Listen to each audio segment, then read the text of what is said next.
வணக்கம். இந்த வீடியோவில் நம்ம பார்க்க போகிறது 6ஆம் வகுப்பு அறிவியல் 3ஆம் பருவத்தில் இருக்கக்கூடிய உங்களுக்கு தெரியுமா தகவல் பற்றி தான் நம்ம பார்க்க போகிறோம். காந்தத்தின் திசை காட்டும் பண்பு பல ஆண்டுகளாக திசையை அறிய பயன்பட்டு வருகிறது. ஏறத்தாழ 800 ஆண்டுகளுக்கு முன்பு சீனர்கள் காந்த கற்களை கட்டி தொங்கவிட்டால் அவை வடக்கு தெற்கு திசைகளிலேயே ஓய்வு நிலைக்கு வருவதை கண்டறிந்தனர். காந்தத்தன்மையுடைய கற்களை கொண்டு திசை காட்டும் கருவிகள் செய்து பயன்படுத்தினர். சீன மாலுமிகள் தங்கள் படகுகளிலும் கப்பல்களிலும் இத்தகைய கற்களை கொண்டு புயல் காலங்களிலும் மூடுபனி காலங்களிலும் திசையை அறிந்து பாதுகாப்பான கடல் பயணங்களை மேற்கொண்டனர். கைபேசி, குறுந்தகடு, கணினி போன்றவற்றிற்கு அருகில் காந்தங்களை வைத்தால் காந்தங்கள் அதன் காந்தத்தன்மையை இழந்துவிடும். அந்த பொருட்களும் பாதிப்புக்கு உள்ளாகும். நீர் மண்ணில் உள்ள உப்புக்கள் மற்றும் தாது பொருட்களை தன்னுடன் கரைத்து எடுத்துச் செல்கிறது.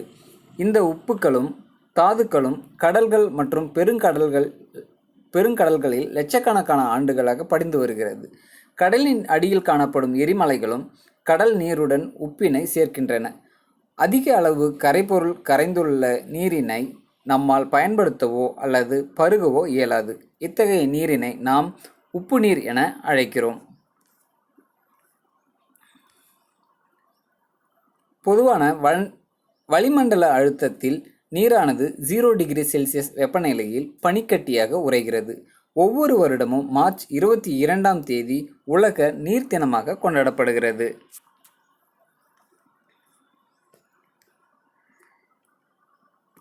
இமயமலை பனிப்படிவுகள், பனிப்பாறைகள் மற்றும் பனி ஆறுகளை கொண்டுள்ளது.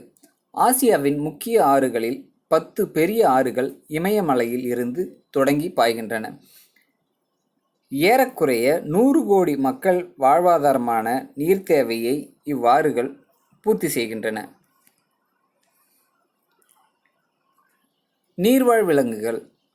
பனிக்காலங்களில் குளிர்ந்த நாடுகளில் ஏரிகள் மற்றும் குளங்கள் குளிர்ச்சியடைந்து நீரின் மேற்பரப்பில் திண்ம நிலை பனிப்படலங்கள் உருவாகின்றன.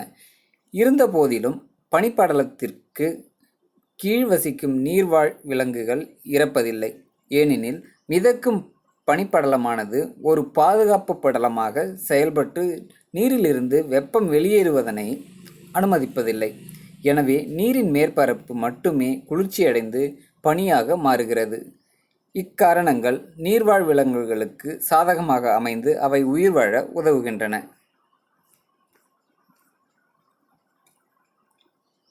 கூவம் ஒரு முகத்துவாரம். நீர்நிலைகள் கடலை சந்திக்கும் ஈர நிலங்களுக்கு முகத்துவாரம் என்று பெயர். இது நிலத்திலிருந்து நன்னீரும் கடலிலிருந்து உப்பு நீரும் சந்திக்கும் இடமாகும்.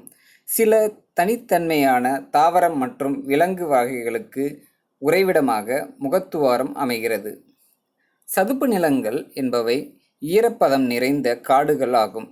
அவை பெரிய ஆறுகளை சார்ந்தோ அல்லது பெரிய ஏரிகளின் கரைகளிலோ காணப்படும்.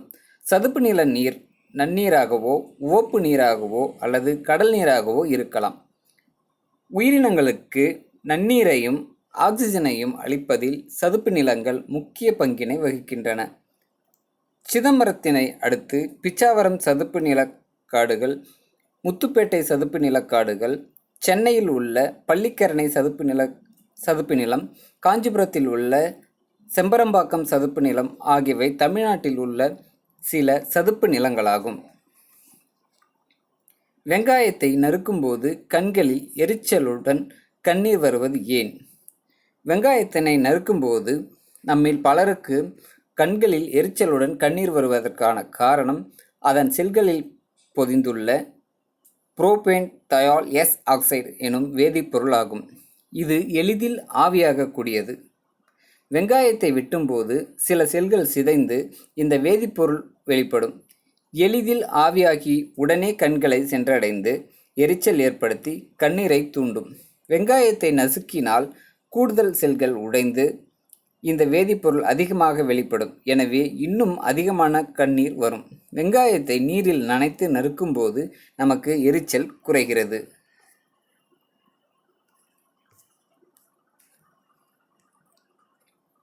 மண்புழுக்கள் உயிர்க்கழிவுகள் அனைத்தையும் உணவாக உண்டு செரித்து வெளியேற்றுகின்றன. இத்தகைய மண் செழிப்பான தாவர வளர்ச்சிக்கு உதவுகின்றன. இவ்வாறு மண்புழு விவசாயத்திற்கு பல்வேறு வகையில் உதவுவதால் இது உழவனின் நண்பன் எனவும் அழைக்கப்படுகிறது. இங்கிலாந்து நாட்டைச் சேர்ந்த வில்லியம் ஆஸ்பிடின் என்பவர் 1824ஆம் ஆண்டு முதலில் சிமெண்டை கண்டுபிடித்தார். இது இங்கிலாந்து நாட்டில் உள்ள போர்ட்லாண்ட் என்னும் இடத்தில் கிடைக்கும் சுண்ணாம்பு கல்லின் தன்மையை ஒத்திருந்ததால் போர்ட்லாண்ட் சிமெண்ட் என்று அழைக்கப்படுகிறது. நீர்வாழ் காட்சியகம் அக்வாரியம். மீன்கள், பிற நீர்வாழ் உயிரினங்கள் மற்றும் நீர்வாழ் தாவரங்களை பராமரிக்கும் இடம் நீர்வாழ் காட்சியகம் எனப்படுகிறது. இது ஒரு சிறிய தொட்டியாகவோ அல்லது பல பெரிய தொட்டிகள் வைக்கப்பட்ட ஒரு கட்டிடமாகவோ இருக்கலாம். நிலவாழ் காட்சியகம் நிலவாழ் உயிரினங்கள் மற்றும் தாவரங்களை பராமரிக்கும் இடம் அல்லது அமைப்பு நிலவாழ் காட்சியகம் எனப்படுகிறது. இங்கு இயற்கையான சூழ்நிலை மண்டலத்தினை போல வடிவமைக்கப்பட்டு கட்டுப்படுத்தப்பட்ட சூழலில் விலங்குகள், தாவரங்களும் காட்சிப்படுத்தப்படுகின்றன. நீர்வாழ் காட்சியகம் மற்றும் நிலவாழ் காட்சியகம் ஆகியவை விலங்குகளையும் தாவரங்களையும் நெருக்கமாக உற்றுநோக்க உதவுகின்றன. அலங்காரத்திற்காகவும் இவை பயன்படுத்தப்படுகின்றன.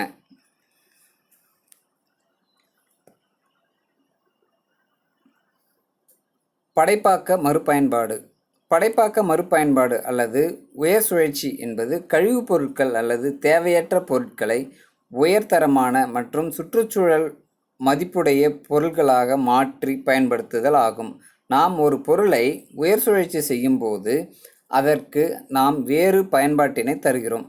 பயன்படுத்திய டயர்களை அமரும் நாற்காலியாக மாற்றுதல், பயன்படுத்திய நெகிழி பாட்டில்களை பேனா தாங்கியாக மாற்றி பயன்படுத்துதல்.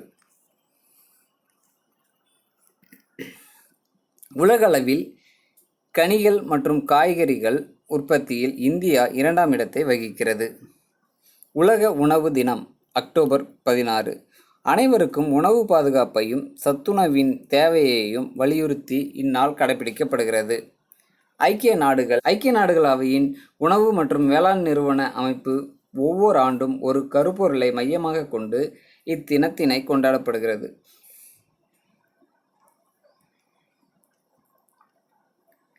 இந்தியாவில் மேற்கு வங்காளம், அசாம், ஒடிசா, பீகார், உத்தரப்பிரதேசம், திரிபுரா மற்றும் மேகாலயா ஆகிய 7 மாநிலங்களில் சணல் பயிரிடப்படுகின்றது.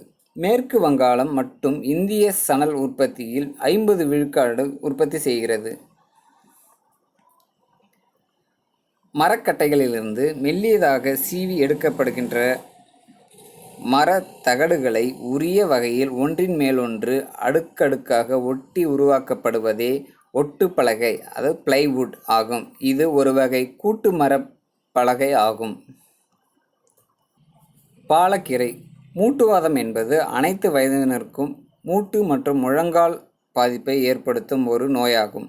இந்த நோய்க்கான மருந்தினை பாலக்கீரையிலிருந்து தற்போது மத்திய மருந்து ஆராய்ச்சி நிறுவனம் விஞ்ஞானிகள் நானோ உருவாக்கத்தின் மூலம் உருவாக்கியுள்ளனர்.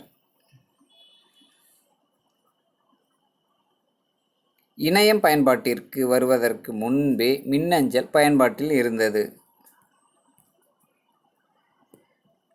திறந்த மூல மென்பொருள் தயாரித்தலையும் பயன்படுத்துதலையும் ஊக்குவிக்கும் நிறுவனம் ஓப்பன் சோர்ஸ் இனிஷியேட்டிவ்.